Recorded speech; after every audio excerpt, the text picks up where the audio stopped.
Hello, everyone. Thank you for joining this event, for taking time out of your very busy schedules to join this very special event, which is around driving your career progression.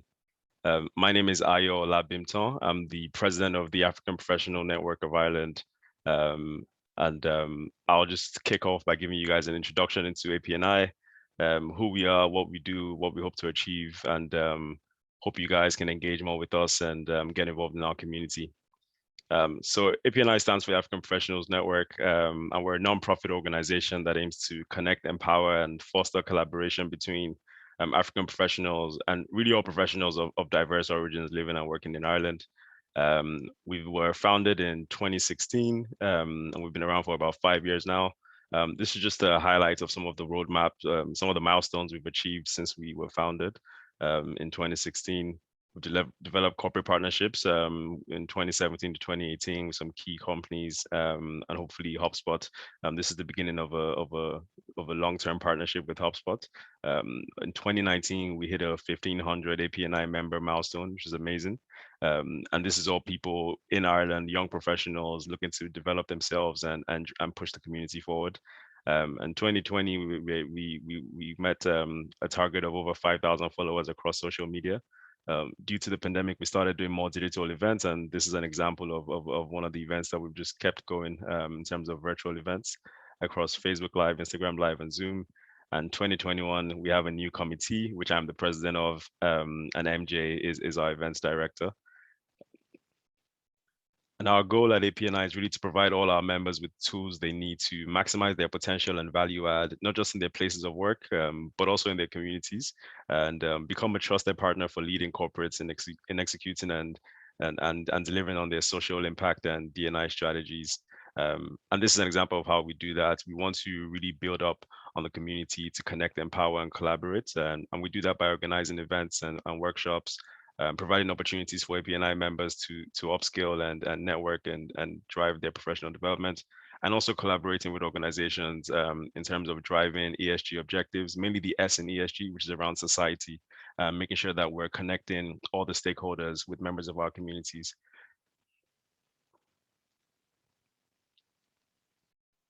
So thanks for joining.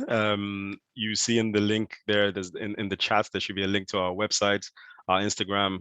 We've also recently launched a mentorship program that we would like all of you to get involved in and check out and learn more about, either as a mentee or as a mentor. So please get involved with APNI, and I'm looking forward to engaging with you all. Okay, thanks, Ayo. And my name is Adebola Olomo. I am a customer onboarding specialist with HubSpot. Till very recently, actually, I was part of the executive team of APNI. So it seems like I've come 360. And so it's a very great honor for me to have the opportunity to introduce HubSpot at an event put together by two brands that I really admire and respect, APNI and HubSpot. So thank you guys for having me here. And today I'm just going to be telling you a few things about HubSpot, what HubSpot is, why they do what they do, why they continue to excel at what they do. HubSpot is a company of employees of close to 5,000 and 7 customers in over 120 countries. Sometimes I wonder how much passion a company can have for its customers, but that's HubSpot. I used to say to a friend that if 2 countries were warring and they wanted HubSpot to just settle the feud, the one question HubSpot is going to ask those two countries is, how are you solving for your customer? Because that's what we talk about, the customer. And so it's very good to see it grow and grow. And of course, when a happy customer is happy, they bring in their friends. So I hope that they continue to grow as much as they want to. And the mission of HubSpot is to help millions of organizations grow better. How does it do this? Well, we do this with our different hubs.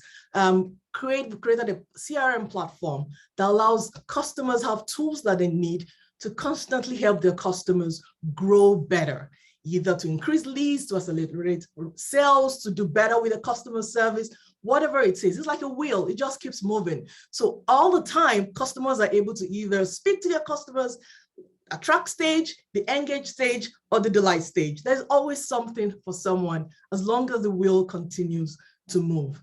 And we believe in a few things, but Dharmesh, our CTO and co-founder, says it very nicely.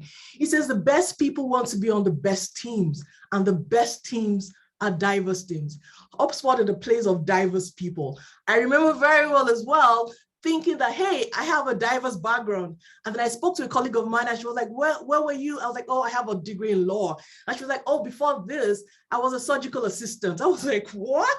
Yes, but that's how diverse, different people, a melting point. They come together with their ideas, come together with visions, we share stories, and we continue to do better for the customer. Something, again, we believe in is that the future of work is flexible. I remember getting hired a few months ago, and the first question I was asked, how do you want to work, Adebola? I have an 11-year-old daughter, so I didn't have to think a lot. I was like, I really would like to be remote for a few months. I was like, that's fine, no questions asked. That's because we believe so much in people being the best that they can be when they're actually doing work, when they're working in the best way that they can. That takes me to the very last slide, which says it in a very succinct way. If you go to the next slide, MJ, and it says, I want to read it out to everyone. It says, to do your best work, you need to be able to be your best self. So no matter where you are in your career, you might just be someone with a business looking for what to do to take your business to the next level. Then have a look at HubSpot if you're not yet a customer. See what it is that you can get in there to help your business. If you're someone already in your career and you just want to do better at it, then have a look at the academy. There's so many materials in there that can help you. And if everything I've said today looks and feels like you, and you think our belief system is the same, then maybe you should join us. We are hiring. So get onto the career site as well and get going. I hope everyone has an exciting day today. Daphne and Flavia from HubSpot will be speaking to you so much more about HubSpot as we go. So everyone, thank you again for attending and enjoy. Thank you so much, Debola. So that was our intro to the organizing team, APNI and HubSpot. So I'd like to introduce our first speaker, which is Nills Justine. So I will be handing over the reins to him now. Thank you, MG. Thank you, Adebola, for this great introduction. Can we stay on the first slide just to start the previous slide, please? Yeah, just the one before. Thank you. Yeah, so I hope everybody is good. Quick introduction. My name is Nills Justine, and I'm a senior sales leader for the mid-market and enterprise business at Indeed, which is a company that I've been working with for the past 9 years. So I'm very honored to be part of this event today, and I will take a few minutes to take you through career advancement and performance tips that I've used myself in my career growth. So this being said, it's very important to keep in mind that career progression is accessible for everybody, but it also requires to follow a process that combines performance, vision, and authenticity. With you being here today, you are clearly showing a strong intention towards your career goals. And this is a very strong fact. You're also making yourself accountable for your future success. And in order to build a future career plan based on your inspiration, your values, and your purpose. And that's really strong with your individual ambition, that you can match and combine this ambition with ambitious company to join your forces in order to perform, to achieve, but most importantly, to deliver. And from the saying that you can see on the screen, that's why we define your career and build new opportunities, whether it's within your current organization or another organization. And regardless of your status, whether you're a postgraduate, a senior leader, or a junior employee. So now the biggest question here is to understand how can we optimize your chance to build a successful career move. And in preparation to this event, I found out there's only 8% of people that mention that they're able to achieve their goals, which seems to be kind of low in terms of percentage. but it's all related to two big patterns: your habits and your mindset. Also looking at best performing people and what contribute to their career boosts, there's 5 traits that impact the acceleration of their career. Visualization, being able to build a strong career roadmap and celebrate wins, understanding organization, the organization its own, its industry, while building a strong support team, execute with impact, and maintain the learning and development constant. The first part on visualization, that allows you to understand your why. Why does it matter? Why do you want this promotion? Why do you want this salary raise? Or why do you want to change organization? And what it is that you want to impact on a long-term perspective. That will build drives, passion toward your ultimate goals, and also allows you to move forward every day. Second point is your ability to build a strong roadmap through achievable goals and celebrate wins. What you want here is to track your progress on a regular basis and also build accountability. That increase also your confidence and your ability to keep moving forward. The third point will be your ability to understand your organization, your market, your environment, connecting with people while building a strong support team. Here you want to build business acumen and develop innovative and creative thinking that will be supported by your mentors, your coaches, your allies, in order to keep you on track, but also to reinforce your interpersonal skills and ability to show flexibility by doing, undoing, or redoing. The fourth point is about how can we have an impactful execution and look at what's beyond the job description. We need to excel in our day-to-day task and day-to-day mission, of course, but also be able to think bigger, look at the big picture by taking scalable decisions that will have a strong impact for the future of the organization and the long-term results. By that, you will become a problem solver for the organization and remain top of mind when issue shows up. And lastly, and probably the most important point, is to maintain a constant development by finding area of improvement that can facilitate your understanding of your environment and preparation for the next move, and also facilitate your career progression through courses, training, or recognized education. Personal improvement is definitely key. Skill set as well is extremely important. But what we want to remember here is that we need to make ourselves indispensable for the company by adding all those traits to our profile. So at the end of the day, we want to have choices. On the next slide, we see that career success or career plan is not a straight line. There's a full bunch of components that will impact your career from now on to toward the future. And we need to consider those different bubbles and our ability to navigate through those bubbles in order to maintain our track towards our ultimate goals. It's a short presentation, only had a few minutes, but really happy to share that with you today.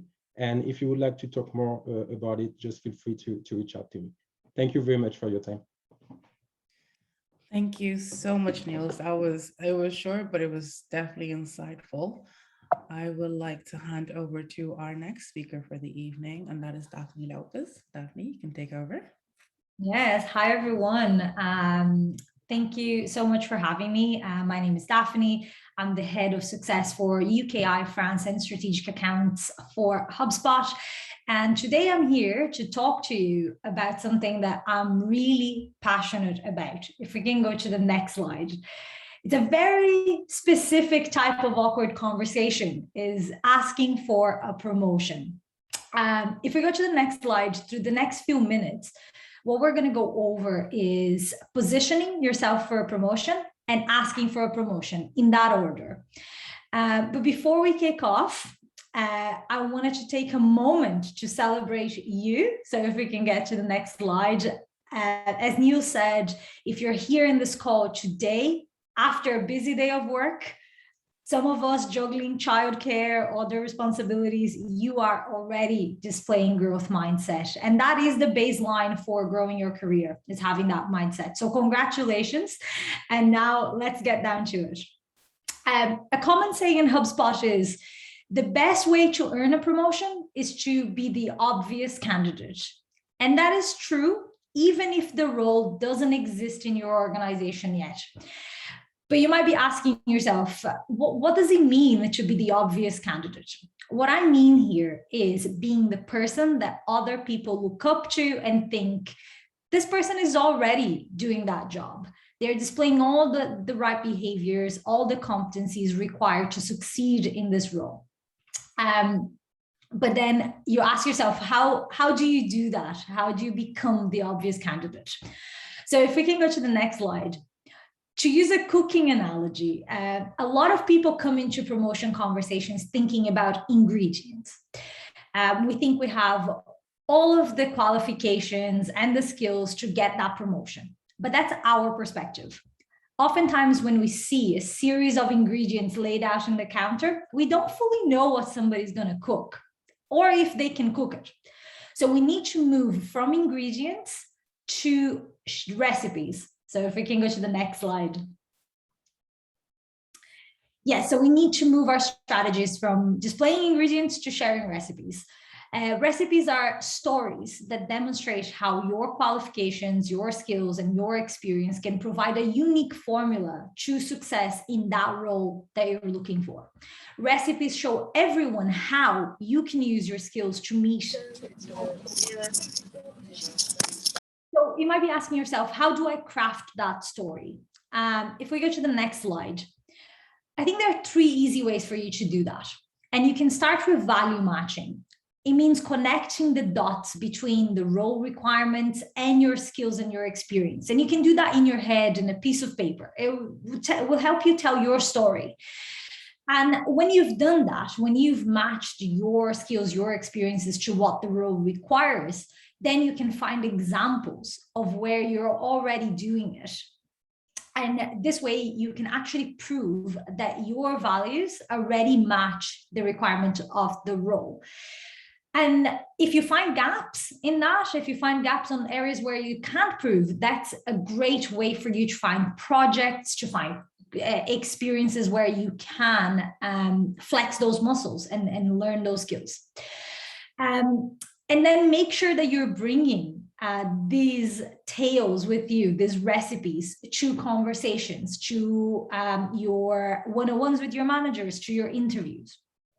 Now, in the beginning, I told you that being the obvious candidate is the path, whether existing roles are there or if those roles don't exist. So if we go to the next slide, if you're chasing an existing role, it's a very fixed thing, the role is there in the organization, there is a job rec for you to look into. You need to start by setting your intentions early with your manager. Book a career conversation, tell them that that's where you're going. Lay out your goals, ask them for feedback. You know, some questions like, what are the areas that I can improve to be the best candidate for that role? What are the projects that I can get involved to demonstrate that I'm the best candidate for that role? And then when you get that feedback, you have to apply that feedback religiously and consistently communicate back to your manager, what are you working on and how does it fit to the bigger plan? And don't assume that you have the role because you're working towards it. Prepare for the interviews. A lot of people let themselves down in this last step. They think that they've done the work and they basically have the job in the bag. But no, you have to prepare yourself for the interview and be able to package those recipes, those stories into answering very important interview questions. But if we go to the next slide, if you're looking for a role that doesn't exist, you're trying to make a case for your manager that this is a role that they should create and then give it to you. You still need to set your intentions early, book that career conversation with your manager, keep talking about your growth. But then you need to focus on building the business case. Why is this role valuable for the business? Why is it valuable to your customers? Why do we need it now? What results do we expect to see from it? And then once you get your manager convinced on the role being right for the business, then you can position yourself for the role. And the same thing applies with how you go about it. You ask for feedback and you apply it consistently. And then you communicate back on how are you going to, how have you been developing towards that goal? And if you follow the steps, this career conversation should no longer be awkward. Actually, they shouldn't be this big moment anymore where you go up to your manager and you ask for a promotion. It shouldn't be all had in one performance review. You no longer be asking for a promotion. You be earning that promotion. You be the obvious candidate. And then if you do this, you're also transforming your manager into a champion for you, for other leaders in the organization, while you work on the important stuff, which is developing yourself and demonstrating value. I hope this is helpful. Thank you so much for having me. It's only a few minutes, but I hope you got value from it. I can't wait to see your questions popping up later. Perfect. Thank you so much, Daphne. There was so much knowledge in that very short talk, and I'm sure a lot of people learned a lot. So I'd like to move on to our next panelist for the evening, Flavia Colombo. If you want to take over there. Thank you, MJ. Hi, everybody. What an audience today. I can see people from everywhere. So from Brazil, Finland, Berlin. So welcome, everybody. My name is Flavia Colombo. I'm one of the sales director in HubSpot. I'm actually managing Nordics and Benelux. So today I'm here to talk to you about how can we transform or leverage a negative feedback to accelerate our careers. So I want to cross negative because what I want you to walk away today is, even if you receive a feedback which sounds negative, how can we turn it into constructive feedback? How can we use that feedback to really learn and to boost our career? So if we start, one of my role model in the business has always been Sherry Sandberg. I hope some of you probably know her. She's the CEO of Facebook. And I think that here, this is kind of one summary of what is important to highlight in a feedback when you receive a feedback. So we cannot change what we are not aware of. And once we are aware, we cannot help but change. What does it mean? It means that, we should think about, a feedback, and I'm sure you have heard this a lot of time, to receive a feedback is a gift. Till it hurts, I personally, I have been in that spot where I received a feedback and it was, kind of harsh feedback. So there are two key things that we need to consider when we receive, or even when you provide a feedback. The first one is how you deliver the feedback. MJ, next slide. Thank you. So how is the feedback delivered? So that's so important because even if you look at the survey that Volkmann and Zenger did, 92% of the people that respond to the survey said that, even negative feedback when delivered properly improves job performance. So the first thing is to think how you're going to receive that feedback and how you're going to communicate the feedback. The second piece when you receive a feedback is how you use your filter to protect yourself. So I'm sure, the first reaction could be reality, lots of time, I'm saying to my kids, oh, you're lazy, or, you always complain, and they say, no, that's wrong. That's not me.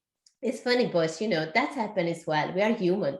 So we're going to, react to a negative feedback in a certain way. We're going to use filter like reality, relationship, or identity. It's important that there are three key that we need to kind of look and leverage when we are receiving a negative feedback. So if you go to the next one, MG, the first one is have the right mindset. So sometimes it's better, listen to the feedback, take your time to vent, and come back to that feedback in 24 or 48 hours.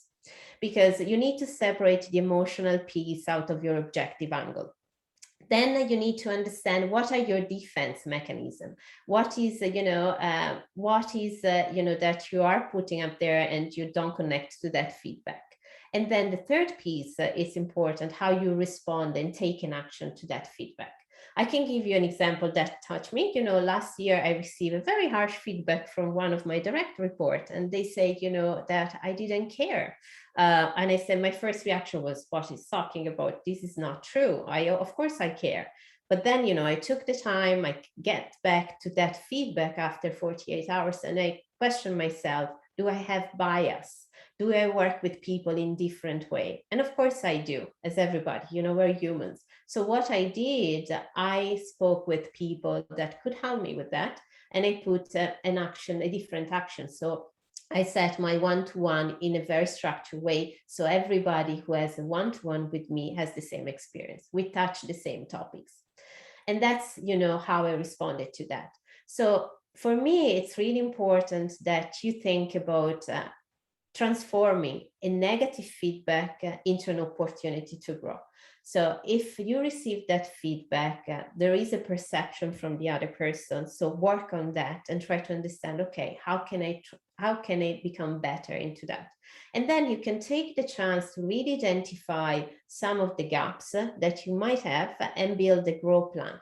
And really, work on your growth plan, identify what is, my goal, what is the reality current, what is the opportunity, what is the action, and what's the realistic time frame to develop that. And internally, it's really important on my experience is that you show, your progress. You have your learning growth mindset, but as well, you're showing the progress to your manager and internally saying, I received the feedback, I'm working towards that. Because I've seen a lot of people, interested to move into management, going for a role, not getting the role, receiving a feedback, and then not talking to the hiring manager or the stakeholder till a new position comes up. Where, it will make sense if you're interested to really move into a management position, if you have not been successful, take a growth plan, work on that, meet with the person that is hiring and give update on what you're working. Ask for feedback. Is this the right way that I'm using? And that, just a final thought, that's a critical one, have a growth mindset. Successful company really needs brave leaders and courageous culture, people that they're not afraid to be vulnerable and to work towards, their gaps and to improve their skills. And that's all from me. Please feel free to connect in LinkedIn. And if you have any question, you follow up even after the event, please feel free to reach out to me. Thank you. Perfect. Thank you so much, Flavia. That was another wonderful insight on how to progress your career. And I would like to move on to our keynote speaker for the evening, Jane Egerton-Idahen. She will definitely be giving us a great talk, and I'm personally looking forward to it. So Jane, you would like to take over? Thanks, MJ. So why MJ puts, oh, good, excellent. You put up the slide. Guys, I thought a good way to wrap this up is to tell a story. Because when you tell stories, we all remember, and elements of those stories will speak to all the things you've heard today from Daphne, from Flavia, from actually Nills, all those elements. So let me tell you a story about how I got my first management role, because that's a good way to put some of these things in perspective. So there I was, that applied about 3 times different aspects and I couldn't get it. And I was feeling a bit frustrated, and someone approached me that they wanted me to come work for their team as a salesperson. Now I told my boss, he became my boss, that I would do that job, but I was going to do it for just 1 year. And after that, I wanted out. I was going to do any other thing, because I explained to him how I thought I would be valuable in management. Remember the whole talk about having that whole set your intentions. I was like, what, this is what I think I can do, the value I can bring, but I don't seem to get the opportunity. So I take up that role, and just to what I said, in 9 months, I closed that deal for him. We couldn't announce it because the client was still trying to sort out their financials. So only a small crowd of people knew we'd closed the deal. I got a call from the main client, and it was a lady. She called me that she wanted to talk to me. I was having lunch. I ran off to her office and she was like, why is it that you closed this deal and you didn't get anything out of it? Your boss is being promoted and you didn't get a promotion. I was a bit surprised. And she's like, you know what? You come across to me as someone that is career driven and, you know, really ambitious. So I called your boss and I told him to go ask you some questions, which I asked him. And when he asks you those questions, look him straight into the eye and tell him the truth. So I go back to my office very, very, like literally upset, mixed feelings. Why did she do that? I didn't want anybody intervening in my career. So of course I went there, my boss was looking all flushed and he wanted to know what was going on. What's this impression he's getting that I'm not happy yet?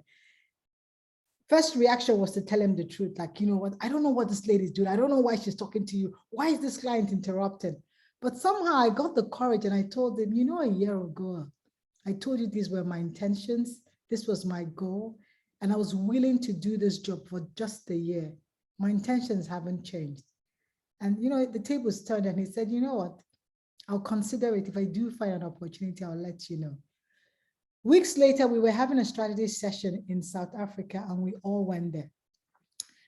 I sat at a table with an ex-boss, not this boss now, who is my parent, but an ex-boss. And I was pouring out my frustrations to him. Like, look at the leadership team. We want more females and there is no female on the leadership team. I went on and on because I'm kind of free with him. After a couple of chats, I left the table, went to another table. He came to me at that table and now he responded. He told me, you keep going on how you want to be in management. Go over to that guy. He has an open position. Sell yourself to him and tell him why he should recruit you. First of all, I was shocked. You know, I went back home that day in the evening. I was like, why should I sell myself to anybody? This is so weird. Why should I be telling people why I'm good or how valuable? They should know. I shouldn't be talking about it. But I gathered enough courage. Early the next day, I went and just sat next to that guy and I start telling him the value I can bring to him. I hear you have an opening. You're looking for someone like this. This is what I've done. This is the value I can bring. He told me he would think about it. Middle of that day, we had a session. And as usual, I go to the back of the conference room with my friends and let the management team figure it out. Now, this ex-boss calls me again to the front and says I should come forward. I thought he wanted to ask a question, but he told me to sit next to him. So I was sitting with the leadership team the whole presentation. I was literally shaking. I wasn't happy, very uncomfortable. At the end of the presentation, the CEO was speaking to the crowd. I said, you know what? After presenting, he didn't want to present the same thing tomorrow. So he wants a volunteer to recap this message to a wider crowd the next day. So this, my ex-boss raised his hand and said, Jane said she'd be willing to present. I was like, goodness, I never said that. Then he looked at me in a funny way. I had to accept and said, okay, I will do it. So I go ahead and do it. Long story short, it was an amazing presentation. People reached out to me, people in the leadership team I never spoke to, like, oh, I didn't know you did this and you did that. So I go back after the whole strategy session. The role was open. I applied for the role. It wasn't as easy. The story was very complicated. But now I was interviewing for the role. Something interesting happened. That same client asked me, hey, by the way, I heard you're applying for a new role. I said, yes. What's the role about? And I told her, oh, I know the customer that you're going to be working for. Let me just call the CEO and ask him if he knows you. And boo, she was on the phone. Hey, do you know Jane? She's coming to manage a team that works for you. The client said yes. Like, okay, that's good. She might call you and ask some questions just to know what you'll be thinking of and, you know, the challenges you're trying to address. So at the end of the day, I got the job. That is an uncut version of what actually happened. I normally don't tell this story, but now I wanted to tell it to you so you understand the actual context. Let's go to the next slide, MJ. So the first thing I'm going to say, you have to really define. Please, next slide. You have to define what you're going for. And I think in many ways, all the speakers have said it. If you want to go for a role, what skill set is required? Because I believe in inside out, you have to have the skills.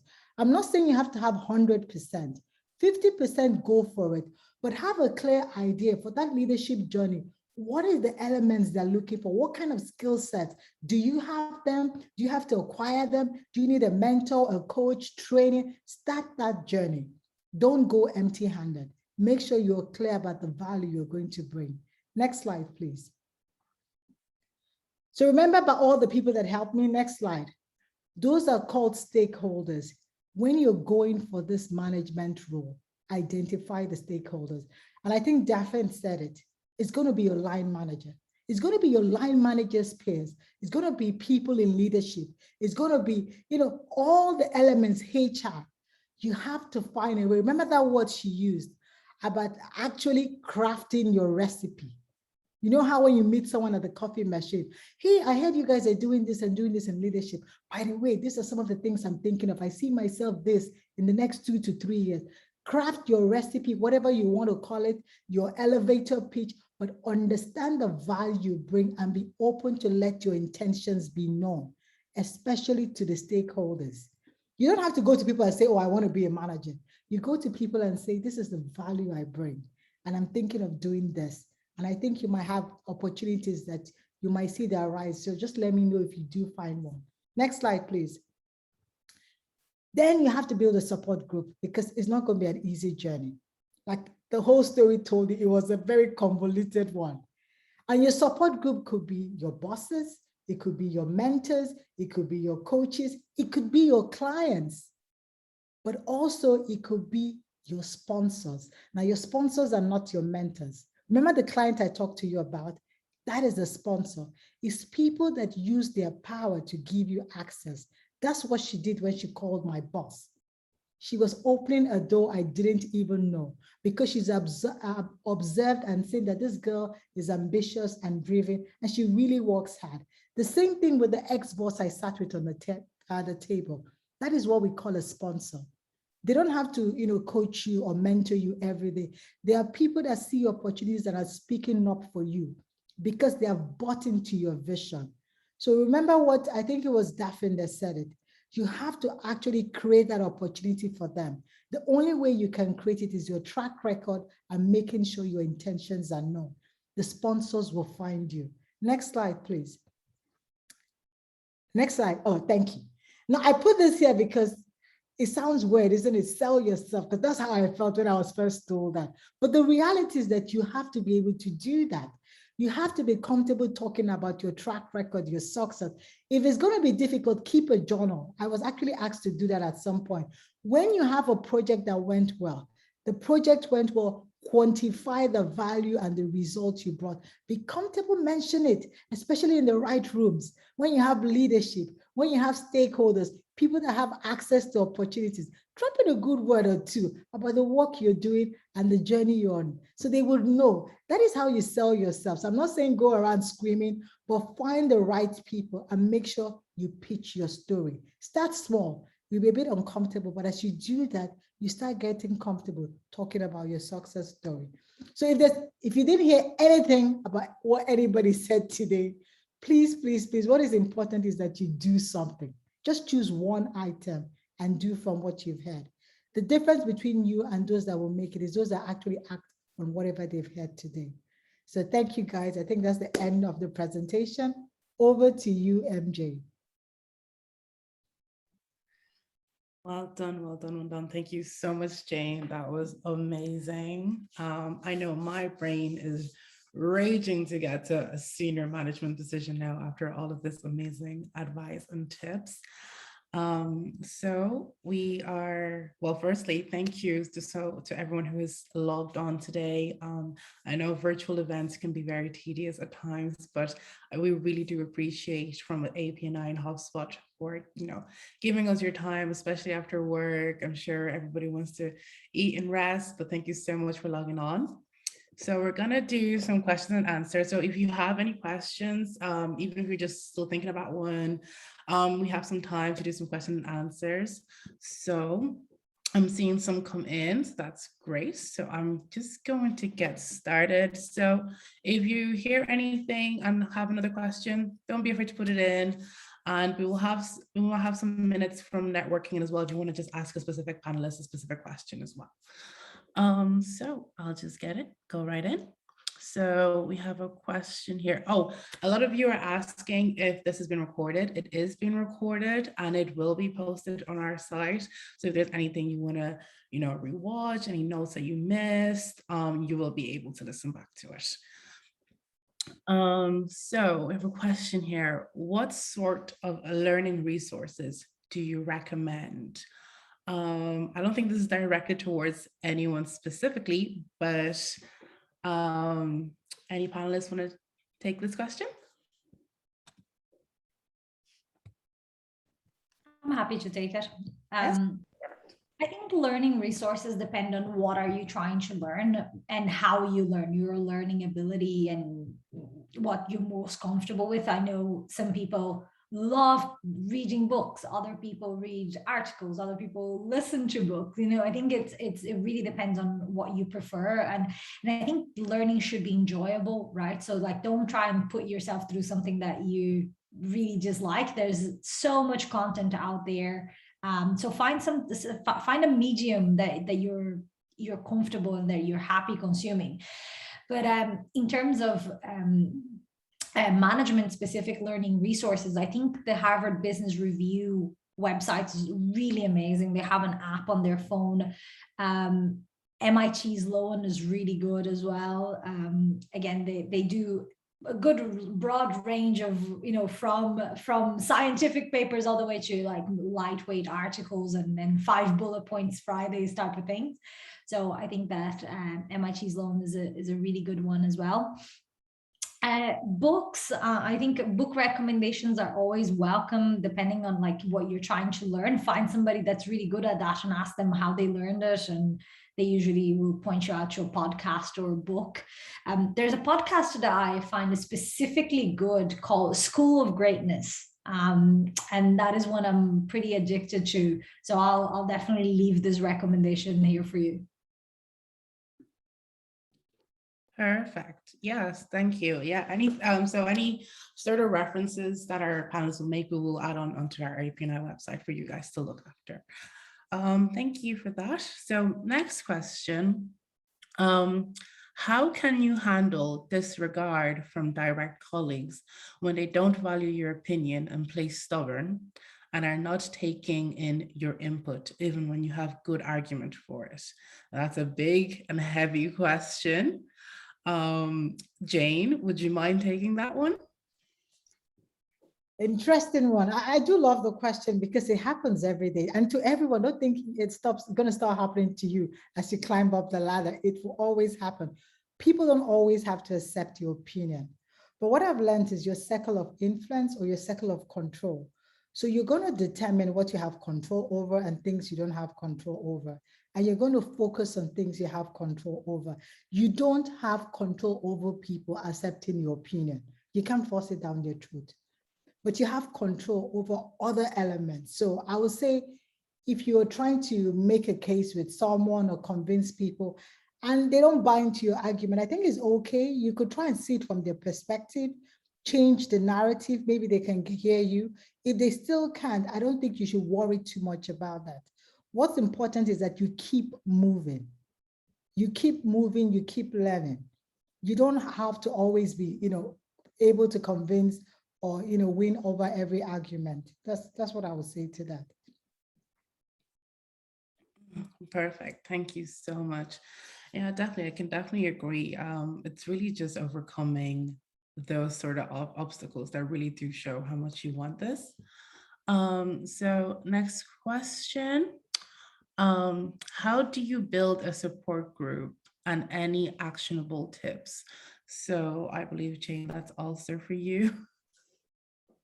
Yes, because I mentioned that. Well, I think you can be intentional about it. Like, like the case of the client, that is what I stumbled on. It wasn't like I was intentional trying to build a relationship with her, but in other relationships, I was deliberate about.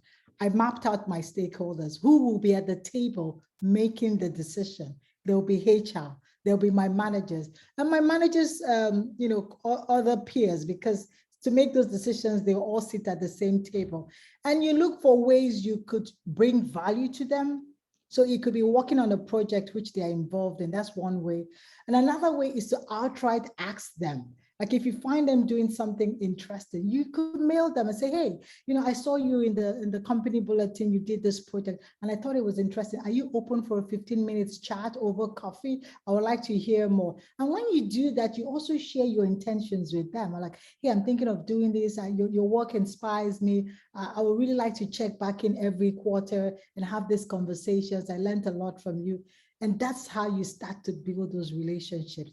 But it's always good to think of bringing something to the table, no matter how far the person is. There's always one way you can help them.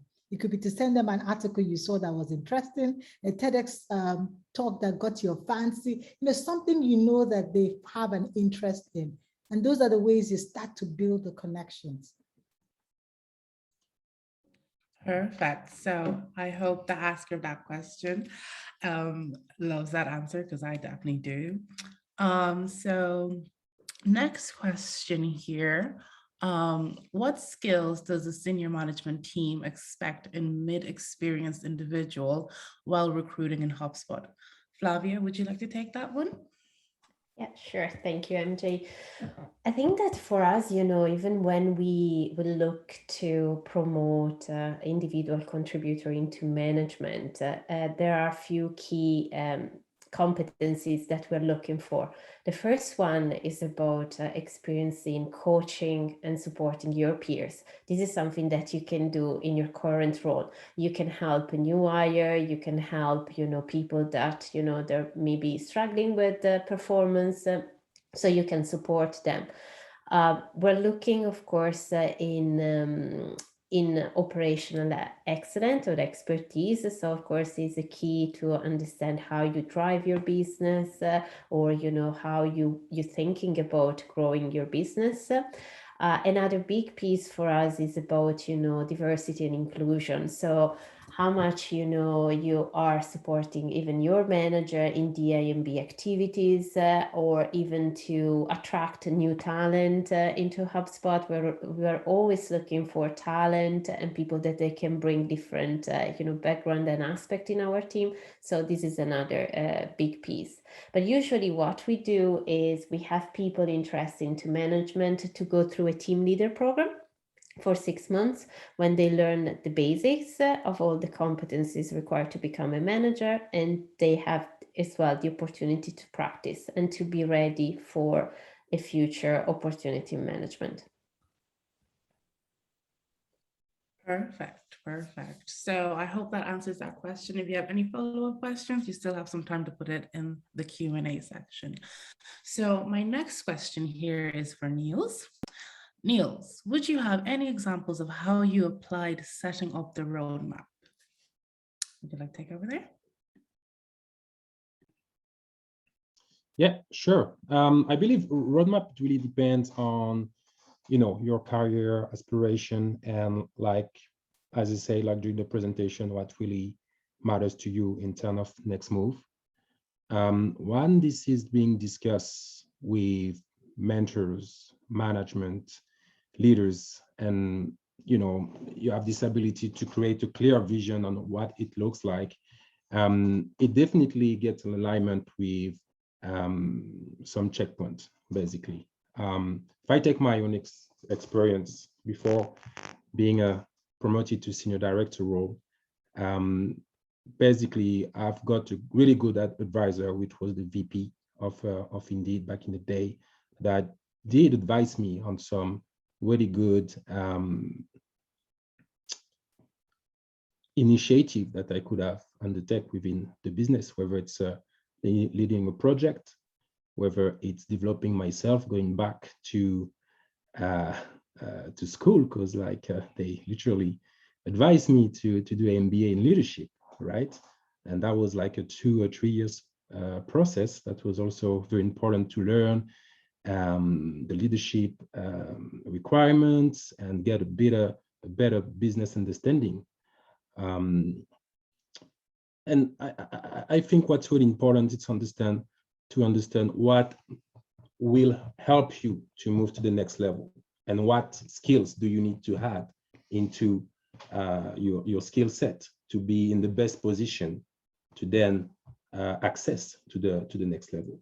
It can be a course, it can be a project, it could be important conversation with one of the leader of the company.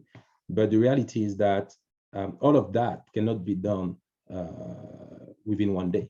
It takes time to build it up, to get the knowledge, and to improve as an individual. So by having like the long-term vision, it's important to segment it in small goals, and that definitely allows us to build the roadmap and the milestone that we want to hit within 1 year or 2 year time.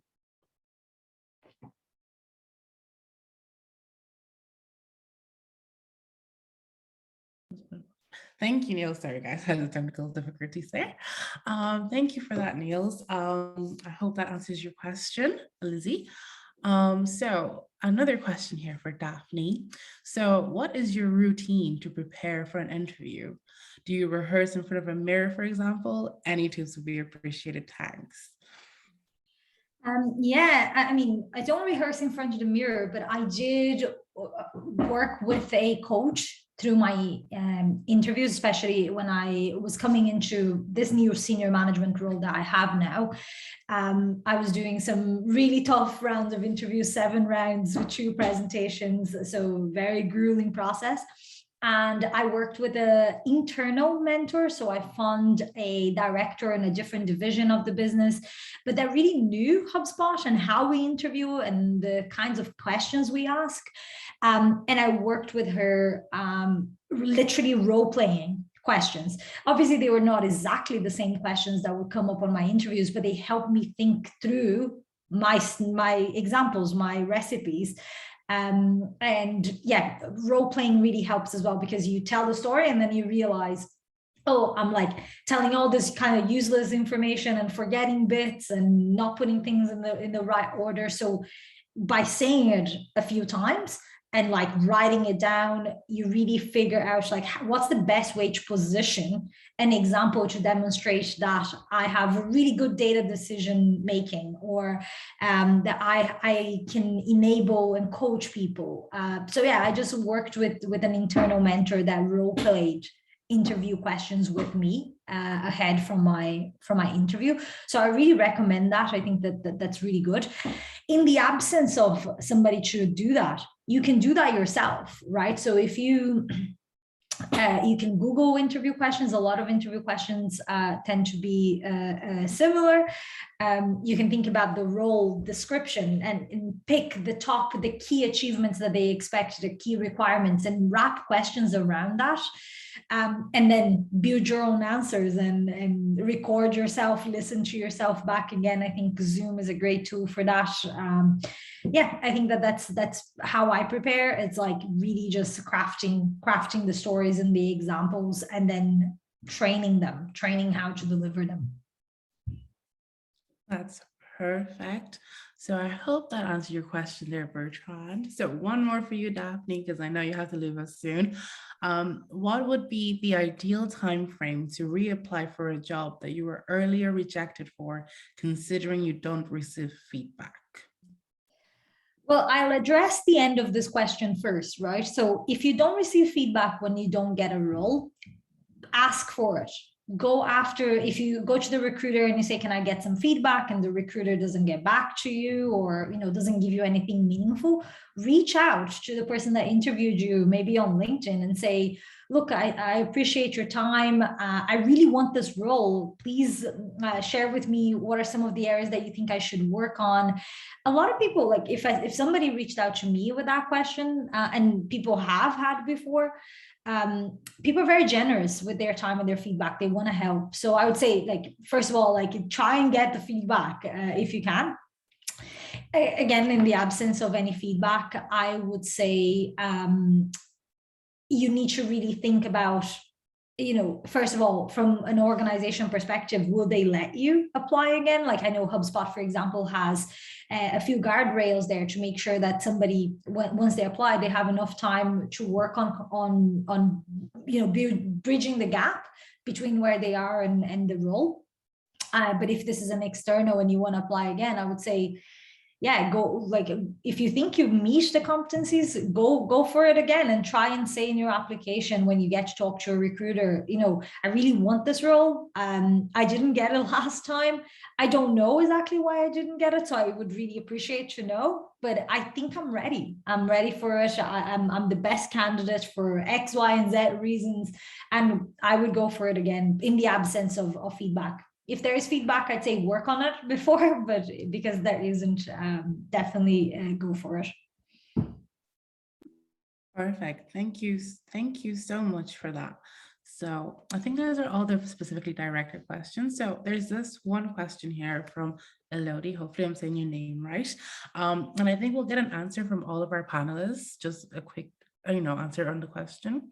So thanks for sharing great tips. I was wondering, what are the essential soft skills to become a great manager? So if each of you can just give 1 or 2 lines on that. Thank you.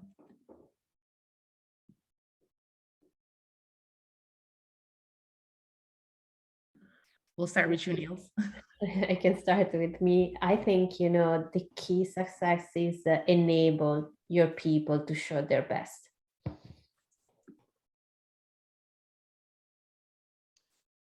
I will say that the essential skills will be to build a structure where your people can deliver the best performance and feel comfortable in it.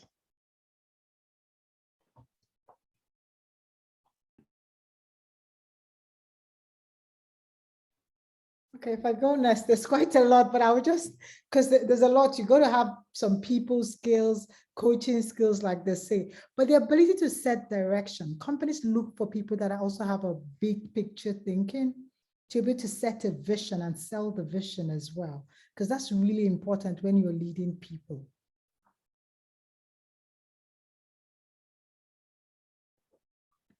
Perfect. And did we get Daphne there? I think we did. Okay, that's great. Thank you so much for that, guys. So if any of you have any questions that you want to put out live that you maybe didn't put in the QA, you can say them out loud as well.